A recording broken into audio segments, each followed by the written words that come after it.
Mental disorders are a thing that human beings have been forced to face over the centuries. Long ago, they were said to have satanic origins. Today, many things trigger mental disorders. Hello, quick recaps here. Today, I will show you a 2003 American ensemble neo-noir thriller film called Identity. Spoilers ahead, watch out, and enjoy.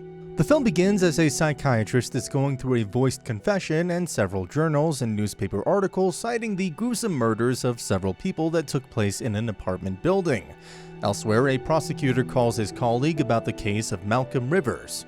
The man is awaiting execution for the murders mentioned.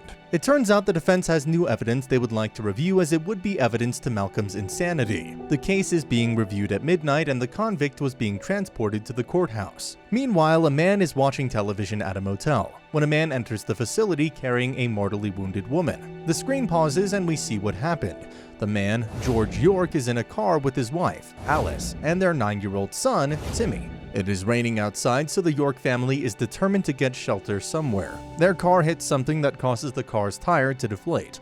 George finds that the culprit is a stiletto heel and he decides to fix the tire. He and his wife get into some argument before Alice goes by Timmy's side. He palms her through the window and Alice steps back. A car driving at top speed hits her. The man driving the car is Ed Dakota, an ex-cop who now drives an irritable actress around. He had been digging in her bag for a replacement battery, so he didn't see Alice until it was too late. The actress wants Ed to drive away, but the man gets out so he can try to save the woman. Elsewhere, Paris, Nevada is a high-end prostitute who wants to get home after her last conquest. Earlier on, she had gone to reach for her lighter in her suitcase, and this had caused her items to be flung out of her open car. That explains the stiletto on the road. What is wrong with people in road concentration? Paris finds that the road is flooded at a certain part and her car malfunctions. At the same time, Ed and the York family reach the motel and Ed has the actress stay in the hotel before he goes off to seek medical help for Alice. Paris sees Ed's car driving by and she asks for a ride. The two find that both ends of the road are flooded and are stranded. A car with a newlywed couple, Lou and Ginny Izena, approaches the end of the road and Ed flags them down. The couple does not have cell phones, and even if they did, there is no cell reception. Since the car is trapped, the couple and Ed and Paris return to the motel. The group is officially stranded. The actress books a room and pays the motel owner, Larry Washington, to get a particularly nice room. Ed and the York family look after Alice and Ed decides to fix her wounds himself. Paris books a room too, but is put off by Larry, who is deeply condescending and judges her for her career choices. The newlyweds also get a room. A car, the final one for the night, drives in. Ginny feels a deep sense of gloom but ignores it. The participants of the car are Officer Rhodes, who is transporting convicted murderer Robert Maine. Ed asks if Rhodes can use the car's radio to call in for help. Ed goes back to Alice and stitches her wounds. Ed is worried about Timmy, who has not said a word for the night, but George reveals he is his stepfather. He says that Timmy never speaks much after his father left. Rhodes books a room and chains Maine to the toilet before leaving the room. He goes to see what he can do to help Alice. Paris is by the vending machine trying to steal some food items when Rhodes approaches her. He seems interested in her and wants to make her some food, but Paris is not the least bit interested. In her room, Suzanne, the actress, is complaining to someone over the phone. It goes off, so she decides to walk outside and see if she can get a signal. She walks for quite a while until she reaches a secluded part of the motel. She gets no service and is about to return to her room when someone attacks and kills her. Ed hears some muffled scream and goes to investigate. He finds the laundry room open with machines cleaning clothes. He checks each machine, shutting it off before discovering Suzanne's head in one machine.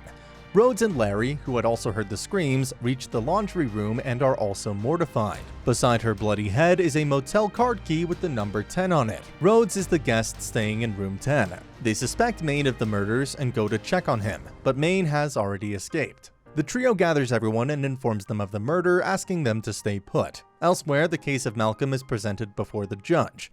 The defense lawyer asks that the court waits for Malcolm, but the angry judge asks the case to proceed. Back at the motel, Ed asks Paris to keep the other guests in the room to try to calm them. He and Rhodes go out looking for Maine. Ginny is deeply upset at what is happening and she leaves the room, telling Lou that they should leave. The couple goes to their room. Larry sneaks out and goes to Suzanne's room so he can steal the cash he had seen her with. Ginny wants to leave, but Lou thinks that the idea is absurd. Ginny confesses that she lied to Lou about her pregnancy and says she had him marry her because a friend of theirs had seen him with another woman. The couple argues and Ginny locks herself in the bathroom. Larry pounds on the door asking Ginny to open it, but she refuses. After some time, Ginny hears that all is quiet and she opens the door. She doesn't see Lou but notices a shadow of someone holding a knife. She quickly locks herself in the bathroom and escapes through the window. Rhodes and Ed come to her aid and they discover Lou's mutilated body. Meanwhile, Maine runs away in the rain and sees some houses far away. She rushes to one of the houses and is visibly surprised to find himself at the same motel he is fleeing from. Something is very wrong here. Rhodes spots him and the two get into a fight before Ed appears and helps subdue the suspect. He is tied to a pole in the dining area and Larry is asked to watch over him. Ed is angry that Paris had refused to look after Ginny and Lou, but Paris said it was not her fault. Larry also feels uneasy about the guard duty, but Ed quickly tells him that the suspect cannot harm him. Alice wakes up and her family is very happy. Paris needs to get something from her room, so he leaves Ginny. She asks George to look after her for a while. In her room, she rummages through her things and encounters Ed, who gives her a death scare. Ed reveals that he is taking pictures of the dead victims and hopes to find some evidence behind who the killer is.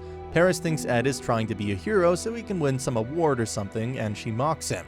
Ed reveals that he suffered from depression and blackouts after he failed to save a girl who jumped from a roof and committed suicide. Since he had hesitated in telling her something positive to keep her from jumping, Ed's consciousness disturbed him deeply, so he lost his job. Ed suddenly discovers a hotel card in Lou's bloody hand. He suspects that the killer is taking them down one after another. Larry has abandoned his post and is outside with Rhodes, Ed, and Paris. He's determined to leave and has a toolbox. Rhodes realizes that Maine is dead, and since a bat has been shoved down his throat, the first suspect is Larry. Larry is frantic and tries to explain something, but no one hears him, so he grabs Paris, threatening to slice his throat. Paris struggles and opens a fridge where a man falls out, very dead. Larry gets in his truck and goes to leave. Ed and Rhodes try to stop him to no avail. Timmy is directly in the line of Larry's van, so George rushes to get him to safety. Unfortunately, Larry's truck hits him and he dies on the spot. Simultaneously, the case is still going on, and the defense lawyer has Malcolm's psychiatrist, Dr. Malik, explain what's going on. The doctor states that Malcolm's diary proves that he has multiple dissociative personality disorders. According to state laws, a man cannot be executed unless he is fully conscious of his actions. He is explaining this thesis when Malcolm is brought into the room. At the motel, Larry explains that he found the motel owner dead and stored him in the fridge for his family. No one ever came, so Larry assumed the role of manager of the hotel. The group does not fully believe Larry is responsible, so Rhodes says they should stay in the room until dawn. Dawn explains that in movies, people who are targeted often have something in common. Rhodes goes to check on Alice and finds that she is dead.